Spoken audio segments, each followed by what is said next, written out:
Digital news కి స్వాగతం. Bulletin లో హెడ్లైన్స్ చూద్దాం. మేడ్చల్ జిల్లా దొంగల మైసమ్మ చౌరస్తాలో కేటీఆర్ సభ. బీఆర్ఎస్ పార్టీ కార్నర్ మీటింగ్ లో కనబడని మండల ముఖ్య నాయకులు.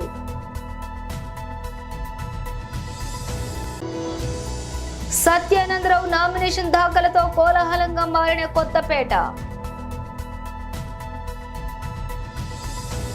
కేసీఆర్ 10 ఏళ్ల పాలనకు రేవంత్ రెడ్డి 100 రోజుల మోసం. మోదీ 10 ఏండ్ల మోసానికి రెఫరెండం మోసం పార్ట్ 1 సినిమా అసెంబ్లీ ఎన్నికల్లో హామీలిచ్చి మాట తప్పిండ్రు. మోసం పార్ట్ 2 ఇప్పుడు యాదాద్రి బాసరపోయి ఓట్లేసి ఇప్పుడు ఆగస్టు 15న రుణమాఫీ అంటూ మరోసారి మోసం చేస్తుండ్రు. బీఆర్ఎస్ 32 ఫ్లైఓవర్లు కడితే బీజేపీ 3 కట్టలేకపోయింది. బీజేపీకి ఓటు వేసే వారికి సిగ్గుండాలి. శ్రీరామ్ హనుమాన్ జయంతి వేడుకలు మనము చేద్దాం, మొక్కుదాం, బీజేపీని తొక్కుదాం. మోసం చేస్తున్న బీజేపీ కాంగ్రెస్ కు ఓటేసి మోసపోవద్దు. 10 నుంచి 12 సీట్లు మనం గెలిస్తే మనమే రాజకీయాల్ని శాసిస్తాం. 37 లక్షల ఓట్లు నియోజకవర్గంలో 37 లక్షల ఓట్లున్న నియోజకవర్గంలో అభ్యర్థి ప్రతి ఇంటికి రాలేడు. అందుకే మీరే అభ్యర్థిగా ఫీల్ అయ్యి ఓట్లు వేయాలి.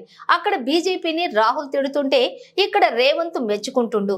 చట్టం కవితను ఏం చేయలేదు, అన్యాయంగా అరెస్ట్ చేసిండ్రు. కేసీఆర్ ఒక్కడికే బీజేపీని కాంగ్రెస్ ను ఓడించే దమ్ముంది.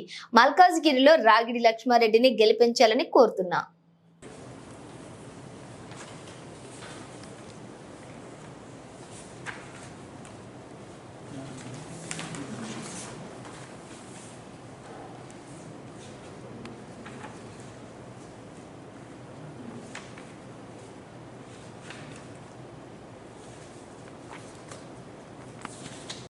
చోటాబాయి గారు మొన్న ఇక్కడ మోసం చేసిండు. 100 రోజుల్లో అన్ని చేస్తా, అరిచేతుల వైకుంఠం చూపెట్టి అన్ని చేస్తా, అందరికి అన్ని ఇస్తా, ఎవరు ఏదడుగుతా కదా ఇస్తా అని చెప్పి చోటా మోసం చేసిండు. ఇక్కడ ఎక్కి కూర్చున్నాడు. ఇక బాయ్ ఎక్కిండు. ఎక్కిన తర్వాత ఈ 100 రోజులల్లా ఏమేం జరిగిందో ఆలోచన చేయండి. ఎన్ని కథలు పడ్డాడు, ఎన్ని చెప్పిండు. నేను ఎంబడే గద్దెనెక్కంగానే మీరు అర్జెంటుగా పోయి 2 లక్షల లోన్లు తెచ్చుకోండి, నేను గద్దెనెక్కంగానే ఎంబడే సంతకం పెడతా, 2 లక్షల రుణమాఫీ చేస్తా అన్నాడు. డిసెంబర్ 9 నాడు రుణమాఫీ అయ్యిందా? 4,000 ఇస్తా ముసలోళ్ళకు కేసీఆర్ 2,000 అన్నాడు. అయ్యిందా? 4,000 ఆడబిడ్డలకు 2,500 వేస్తా అన్నాడు. భయా ఇవన్నీ 100 వేస్తా అన్నాడు. బంగారు బాగానే ఉన్నాడు. ఆయన దగ్గర మోసగాడు ఇద్దరితో కొట్టాలి. ఆలోచండి, సినిమాలు ఎట్లా వస్తున్నాయంటే ఎన్నికలకు ముందు, అసెంబ్లీ ఎన్నికలకు ముందు పార్ట్ 1 2,500 4,000. నిజామాబాద్ జిల్లా ఎడపల్లి మండల కేంద్రంలోని పార్లమెంటు ఎన్నికల ప్రచారంలో భాగంగా బీఆర్ఎస్ ఎంపీ అభ్యర్థి బాజిరెడ్డి గోవర్ధన్ బుధవారం సాయంత్రం కార్నర్ మీటింగ్ నిర్వహించారు. ఈ సందర్భంగా బీఆర్ఎస్ నాయకులు మాట్లాడుతూ, గత ఎన్నికల్లో కాంగ్రెస్ పార్టీ నాయకులు మాటలు నమ్మి, మోసపూరిత హామీలు నమ్మి రాష్ట్ర ప్రజలు మోసపోయారని, ప్రభుత్వం ఏర్పడి 4 నెలలు కావస్తున్నప్పటికీ మేనిఫెస్టోలో తెలిపిన హామీలు ఇప్పటి వరకు ఈ రాష్ట్ర ప్రభుత్వం ప్రవేశపెట్టలేదని, ఇది సీఎం రేవంత్ రెడ్డి అసమర్థత పాలనకు నిదర్శనమని, గతంలో బీఆర్ఎస్ ప్రభుత్వం కేసీఆర్ పాలనలో ఎన్నికల్లో చేసినటువంటి వాగ్దానాలు ప్రతి ఒక్కటి కూడా నెరవేర్చామని, ఇకనైనా భాజపా కాంగ్రెస్ పార్టీలకు మీ ఓటుతోనే సమాధానం చెప్పాలని, నన్ను ఎంపీగా గెలిపిస్తే బోధన్, రూరల్, అర్బన్ లో గల సమస్యలపై తనకు ఎంత అవగాహన ఉందని, వాటిని ఖచ్చితంగా పరిష్కారం చేస్తానని తెలిపారు. ఇది ఇలా ఉండగా నియోజకవర్గంలో చూసే మాజీ ఎమ్మెల్యే షకీల్ అహ్మద్ లేని లోటు కొట్టొచ్చినట్లుగా కనపడుతుంది. ఇక పార్టీ శ్రేణులోని విభేదాలు, సమన్వయ లోపాలు కూడా తలెత్తుతున్నాయని, వాటిని పరిష్కరించే వారు లేక ఎడపల్లి మండలం పార్టీ నాయకుల మధ్య ఘర్షణ వాతావరణం నెలకొంటోందని సమాచారం. ఈ కార్నర్ మీటింగ్ కి మండల ముఖ్య నాయకులు, ఎంపీటీసీలు, తాజా మాజీ సర్పంచులు గైర్హాజరు కావడంతో ప్రజల్లో మరింత అనుమానాలకు ఆశయం పోసినట్లయింది. ఈ కార్యక్రమంలోని మాజీ ఎమ్మెల్యే సతీమణి అయేషా ఫాతిమా, జడ్పీ చైర్మన్ దాదన్న గారి Vithalarao, single window chairman Godavar Gangareddy, మండల అధ్యక్షులు దేరెడ్డి శ్రీరామ్ తదితరులు కార్యక్రమంలో పాల్గొన్నారు.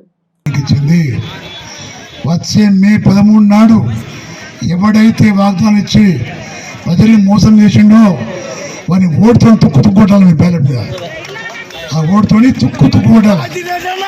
అప్పుడు శర్మ వస్తే వాళ్ళకు గ్రామాలకు వస్తారు నాయకులు, కాంగ్రెస్ వాళ్ళు. అడగండి, మీరు స్కూటీలు ఏమీ రాయడం, మీరు ఆడపిల్లలు బస్సులో పోతున్నారు, ఆడపిల్లలు నడుచుకుని పోతున్నారు స్కూల్కి. స్కూటీలు ఇస్తామే మీ ముఖ్యమంత్రి, ఏమైనా స్కూటీలు అడగండి మీరు. తులం బంగారం ఏమైంది అడగండి మీరు. పక్క చీపుగడ్డలు పట్టుకొని మీరు ఆడవాళ్ళు బంగారం మీద అడగండి మీరు రాడవులకు. వాళ్ళు రైతులు, చాలామంది రైతులు మోసపోయిన రైతులు. రైతు బంధు 10,000 కేసీఆర్ ఇస్తున్నాడు, మేము వస్తే 15,000 ఇస్తున్నాడు. ఏమైంది? ఇచ్చిండా? ఇచ్చే ముఖం లేదు, ఇచ్చే దమ్ము లేదు, ఇచ్చే ధైర్యం లేదు. అలాంటి వ్యక్తులు గెలిచిన తర్వాత ప్రజల్ని బెదిరించుకుంటూ పబ్బం గడుతున్నారు తప్ప మరి ప్రజల గురించి మాట్లాడే వ్యక్తులు కాదు. నేను చెప్తున్నా మా అవ్వలు ఉన్నారు, పెద్ద మనుషులు ఉన్నారు. ఎలక్షన్ దాకా ఏమన్నారు మీరు? మాకు 2,000 పంపిస్తారు మా పెద్ద కొడుకు కేసీఆర్, నేను కేసీఆర్కి ఇస్తాను. ఎందుకేళ్ళ కోట్లు మీరు అంటే చిన్న లఫంగా కొడుకు 4,000 ఇస్తారనుకున్నారు మీరు. ఇచ్చే 4,000 గవే కేసీఆర్ 2,000. మోసం చేయలే కేసీఆర్? మోసం చేసిండా? మరి ఎందుకేలేదు మీరు? మోసం చేసే వ్యక్తులకు, అబద్ధాలు హామీ ఇచ్చే వ్యక్తులకు ఓట్లేసి రోడ్ల మీద తిరుగుతున్న ప్రజలందరూ కూడా 5 లక్షల ఇల్లు కనిపిస్తారు. ఇచ్చిండా ఒక ఇల్లు? రైతు బంధు ఇవ్వలేదు, రైతు బీమా అయిపోయింది. ఇంకన్నడిగా పెద్దరికంతో రైతాంగానికి ఇవన్నీ ఇస్తా, రైతులు పండించిన పంటకు ధాన్యాన్ని కూడా క్వింటల్కి 500 రూపాయలు బోనస్ ఇస్తాడు. ఇచ్చిండా? ఒక ఎకరానికి 30 క్వింటాలు పండుతాయిలేవా? 30 × 500 15,000 ఇచ్చే రైతు బంధు 7,500, 22,500 ఈయన ముఖానికి ఇస్తాడు, మనం తీసుకుంటున్నాం. ఎట్లా మోసం చేస్తాం మనం? ఎట్లా మోసపోతాం మనం? కౌలు ఇస్తాడు, ఇంకా కౌలు ఇస్తా అంటాడు. వ్యవసాయ కూలి 12,000 రూపాయలు ఇస్తా అంటాడు. ఆటో డ్రైవర్ 12,000 ఇస్తా అంటాడు. స్కూల్ చదువుకున్న పిల్లలు 4,000 రూపాయలు. అడ్డగోలు వాగుతాను. కొంచెం సిగ్గుండాలి కాంగ్రెస్ వాళ్ళు ఎలక్షన్లు వస్తారు రామలకు, కొంచెమైనా సిగ్గుండాలి. నిజాంపేట మండల కేంద్రంతో పాటు చల్మెడ గ్రామాలలో గురువారం తెలంగాణ సాంస్కృతిక సారథి కళా బృందం స్థానిక తహసీల్దార్ సురేష్ కుమార్ ఆధ్వర్యంలో ఓటు హక్కుపై అవగాహన కార్యక్రమం నిర్వహించారు. ఈ సందర్భంగా వారు మాట్లాడుతూ జిల్లా కలెక్టర్ రాహుల్ రాజ్ ఆదేశాల మేరకు కళా బృందం సభ్యులు పాటల రూపంలో ఓటు హక్కుపై అవగాహన కల్పించారు. 18 సంవత్సరాల నుండి ఉన్న ప్రతి ఒక్కరూ తమ ఓటు హక్కును వినియోగించుకోవాలన్నారు. వచ్చే పార్లమెంటు ఎన్నికలలో మద్యం, డబ్బులకు లొంగకుండా నీకు నచ్చిన నాయకునికి ఓటేయాలన్నారు. ఓటు హక్కు తమ బాధ్యతగా భావించాలని సూచించారు. ఈ కార్యక్రమంలో సీనియర్ అసిస్టెంట్ రమేష్, ఎల సిద్ధులు, బిట్ల ఎల్లయ్య, శివోల్వ కృష్ణ, విజయలక్ష్మి, దేవదాస్, మాధవి, శేఖర్, ఎల్లం, తుమ్మల, ఎల్లం ఆఫీసు సబార్డినేట్ సత్యనారాయణ తదితరులు ఈ కార్యక్రమంలో పాల్గొన్నారు. 100% పోలింగ్ కంపల్సరీ జరగాలి అనే ఉద్దేశం కొద్ది మే 13న ఖచ్చితంగా మరి ఓటు హక్కును వినియోగించే ఎన్నికల అధికారి గౌరవనీయులు జిల్లా కలెక్టర్ గారి ఆదేశాల మేరకు జిల్లా సమాచార పౌర సంబంధాల శాఖ వారి ఆధ్వర్యంలో తెలంగాణ సాంస్కృతిక సారథి కళాకారుల చేత ఓటు హక్కు వినియోగం అనే అంశం పైన మరి ప్రతి గ్రామంలోన విస్తృతంగా మాటపాటల ద్వారా మరి ప్రజలకు అవగాహన కల్పించడం జరుగుతుంది. 18 సంవత్సరాలు నిండినటువంటి ప్రతి యువకులు ప్రతి ఒక్కరు కూడా మరి బాధ్యతగా ఓటర్ లిస్టులో పేరు నమోదు చేసుకొని ఏ ప్రలోభాలకు లొంగకుండా ఇటు మందుకు కానీ అటు పైసలకు కానీ ఇటు కానుకలకు కానీ ఎవ్విటికి లొంగకుండా నిజాయితీగా, నిస్వార్థంగా, స్వేచ్ఛగా, ధైర్యంగా మీకు నచ్చినటువంటి నాయకునికి ఓటక్కును వినియోగించుకొని ప్రజాస్వామ్య విలువలు కాపాడుతూ మీరు అభివృద్ధి పదంలో పయనించాలన్నదే భారత ఎన్నికల సంఘం ఉద్దేశం. కాబట్టి ఈరోజు మరి గ్రామాన మెదక్ మరి పార్లమెంటులోన గ్రామంలోన విస్తృతంగా మరి మాటపాట ద్వారా ప్రచారం నిర్వహించడం జరుగుతుంది. ఈ యొక్క ప్రచారానికి విశేష స్పందన లభిస్తుంది. మరి ఈ కార్యక్రమానికి సహాయ సహకారాలు అందిస్తున్నటువంటి గౌరవనీయులు ఈ గ్రామ మరి పెద్దలకు, మహిళలకు, యువకులకు ఈ కార్యక్రమానికి విచ్చేసి మరి మాకు సహాయ సహకారాలు అందిస్తున్నటువంటి గౌరవ విలేకరులకు ప్రత్యేకమైనటువంటి కృతజ్ఞతలు, కళాభివందనాలు తెలియజేసుకుంటూ వినియోగించుకుందాం వినియోగించుకుందాం వినియోగించుకుందాం వినియోగించుకుందాం ఓటు హక్కును ఓటు హక్కును. జన ప్రభంజనంగా సాగిన బండారు సత్యానందరావు. తెలుగుదేశం, జనసేన, భాజపా కూటమి ఎమ్మెల్యే అభ్యర్థిగా బండారు సత్యానందరావు నామినేషన్ దాఖలు చేశారు. నామినేషన్ దాఖలు కార్యక్రమానికి నియోజకవర్గం నలుమూలల నుండి తెలుగుదేశం, జనసేన, భాజపా నాయకులు, కార్యకర్తలు అధిక సంఖ్యలో భారీ జన సందోహం రావడంతో కొత్తపేట కోలాహలంగా మారింది. ఉదయాన్నే ఆయనవిల్లి విఘ్నేశ్వర స్వామి వారిని, అలాగే వానపల్లి పల్లాలమ్మ వారిని సత్యానందరావు దర్శించుకున్నారు. అనంతరం వాడపాలెం స్వగృహం నుండి బైక్ ర్యాలీగా బయలుదేరిన సత్యానందరావు కొత్తపేట ఆర్డీఓ కార్యాలయంలో నామినేషన్ దాఖలు చేశారు.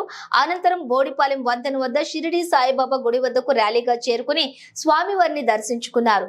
అనంతరం సర్వమత ప్రార్థనలోని సత్యానందరావు పాల్గొన్నారు.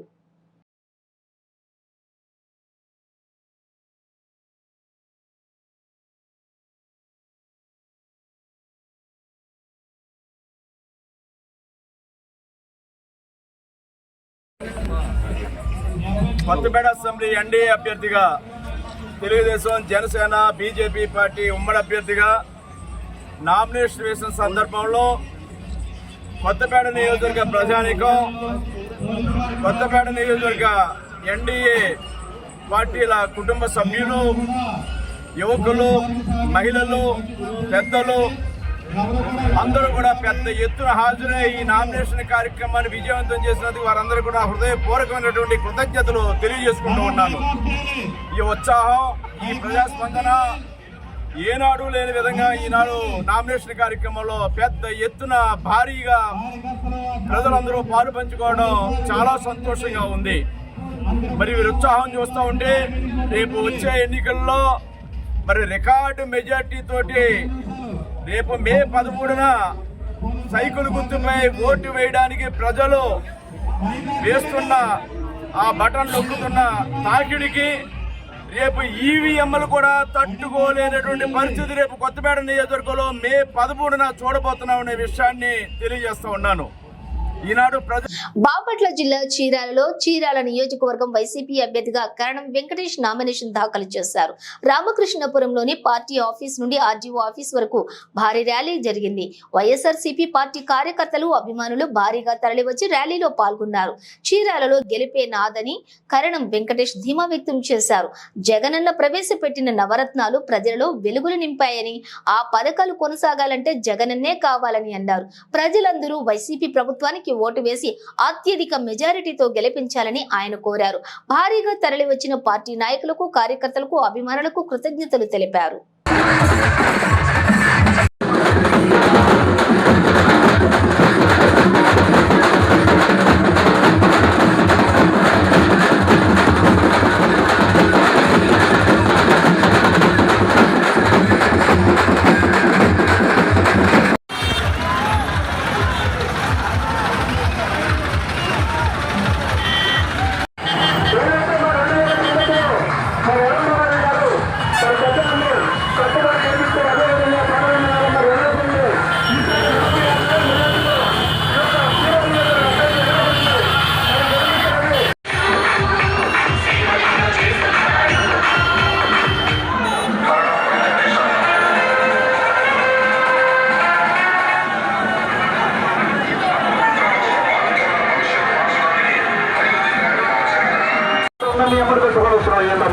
అమ్మా మా ఇంట్లో జన్మశంలో బయట పెడతామమ్మా. ఈ 5 ఏళ్ళు ఎవరు తీసుకెళ్లేదమ్మా. మళ్ళా ఆ యొక్క మరి నీచుడు వస్తే నా గిన్నెసంలో వస్తా మరి పెద్ద అన్ని తీసుకెళ్తారు. కొంచెం స్లో చేయండి డ్రైవర్ గారు.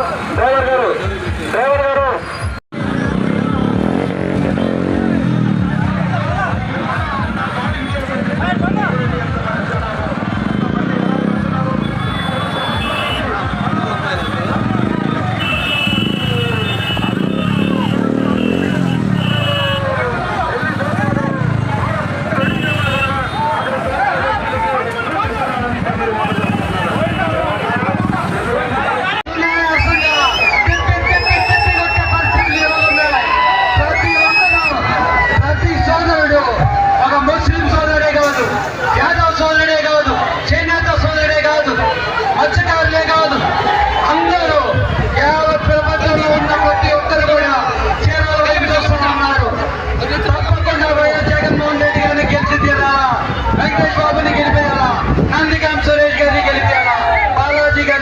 చేయాలని చెప్పి అందరూ కూడా చూస్తూ ఉన్నారు. వారందరూ కూడా మనస్ఫూర్తిగా ధన్యవాదాలు జరుపుకుంటూ ఈ కార్యక్రమానికి వచ్చిన ప్రతి ఒక్కరికి మనస్ఫూర్తిగా ధన్యవాదాలు జరుపుకుంటూ సెలవు తీసుకుంటున్నారు.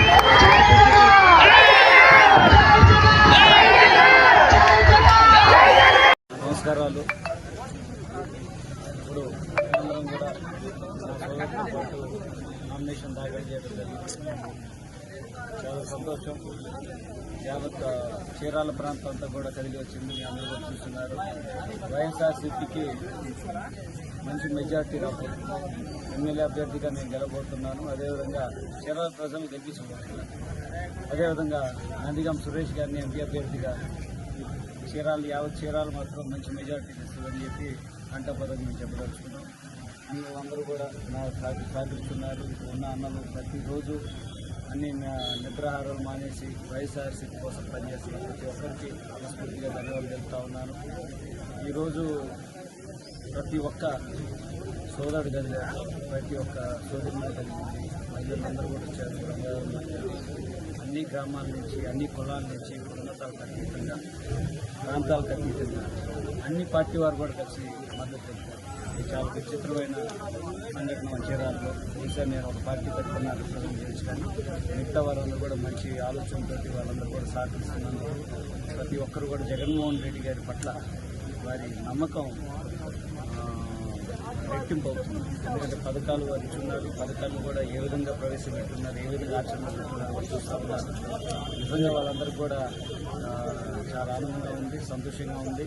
మళ్ళీ జగన్మోహన్ రెడ్డి గారు గెలవబోతున్నారని చెప్పి ఒకసారి మీ ర్యాలీ చూసిన వాళ్ళందరూ కూడా అర్థమైందని చెప్పి తెలియజేసుకుంటూ ఈ ర్యాలీకి వచ్చిన ప్రతి ఒక్కరికి,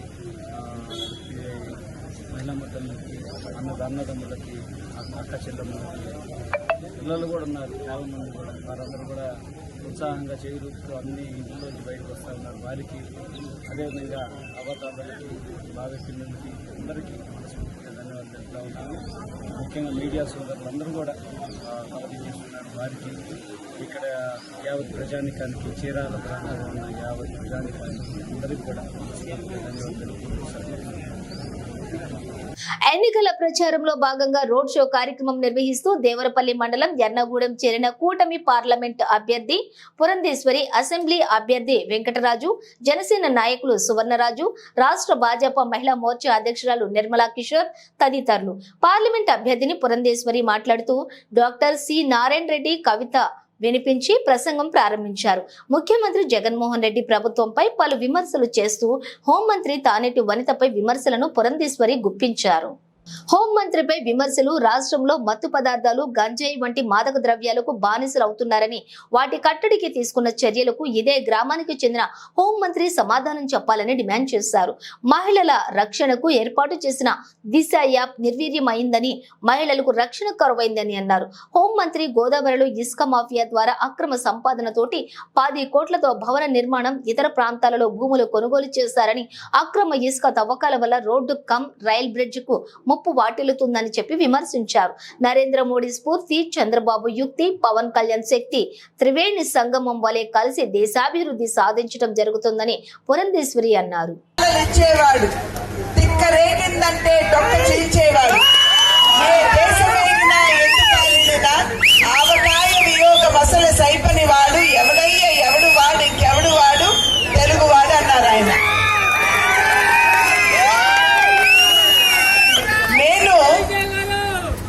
కవితని ఎప్పుడు స్మరించుకున్నా సరే నా కళ్ళ ముందు సాక్షాత్కరించేది నందమూరి తారక రామారావు గారి రూపం. ఆ మహనీయుని మీరందరూ అన్నా అని పిలుచుకుని మీ హృదయ పీఠిక మీద వారిని ప్రతిష్ఠించుకున్నటువంటి సందర్భంలో నేను ఇక్కడికి ముఖ్య అతిథిగా కాదు, మీ ఆడబిడ్డగా వచ్చానని చెప్పి మీ అందరికీ నేను తెలియజేస్తున్నాను. ప్రొద్దుటి నుండి కూడా 7 గంటల నుండి మా యొక్క ఈ పయనం ప్రారంభమైంది. ఇప్పుడు 9:30 పావులకు 10 అయింది. ఇప్పటి వరకు ఎక్కడికి వెళ్ళినా ప్రజలు ప్రపంచంలాగా ముందుకు వచ్చి మమ్మల్ని అందరినీ కూడా చాలా సాదరంగా స్వాగతిస్తున్నారు. మీరందరూ కనబరుస్తున్నటువంటి ఈ ప్రేమాభిమానం ప్రత్యక్షంగా మా పట్ల కనబరిచినప్పటికీ అది పరోక్షంగా నందమూరి తారక రామారావు గారి పట్ల మీ అందరికీ ఉన్నటువంటి గౌరవానికి సూచిక అని చెప్పి నేను భావిస్తున్నాను. ఎన్నికలు మన ముందున్నాయి. మే 13న మన ఓటు మనం వేయబోతున్నాం. ప్రజాస్వామ్య వ్యవస్థలో మన దగ్గర ఉన్నటువంటి అతి పదునైన ఆయుధం ఏదైనా ఉన్నది అంటే అది మన ఓటు హక్కు అని చెప్పి మనందరికీ తెలుసు. 5 సంవత్సరాలకు ఒక్కసారి వచ్చేటువంటి ఈ ఎన్నికల సందర్భంలో మనం ఎవరిని కావాలంటే వారిని ఎన్నుకోవచ్చు, ఎవరిని దించాలంటే వారిని దించవచ్చు. అది మీ దగ్గర ఉన్నటువంటి సత్తా అని చెప్పి మీ అందరూ కూడా గుర్తించవలసినటువంటి అవసరం ఉంది. మీ చూపుడు వేల మీద పడేటువంటి సిరా మరక ఏదైతే ఉంటుందో మనం గుర్తుంచుకోవాల్సింది ఆ సిరా మరక మన భవిష్యత్తుని, మన రాష్ట్ర భవిష్యత్తుని మార్చేదిగా ఉంటుంది అని మనం అందరం కూడా గుర్తుంచుకోవాలి. కనుకనే మే 13 మన ఓటు హక్కు వినియోగించుకోవడానికి వెళ్తున్నటువంటి సందర్భంలో మనం అందరం కూడా చాలా ఆలోచించి విచక్షణతోటి మన ఓటు హక్కు వినియోగించుకోవాలి అని చెప్పి నేను చేస్తున్నటువంటి అభ్యర్థన.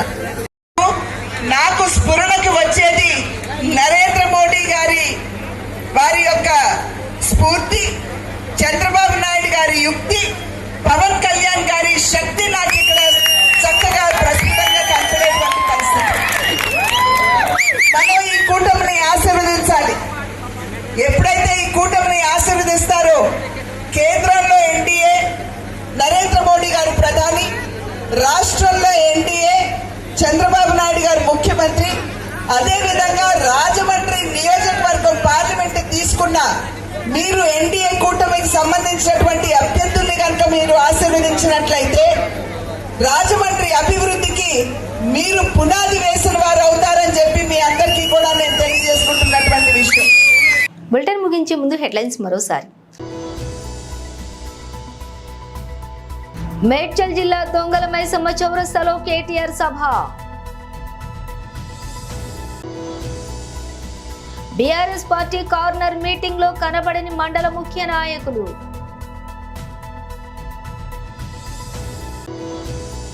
సత్యానందరావు నామినేషన్ దాఖలతో కోలాహలంగా మారిన కొత్తపేట.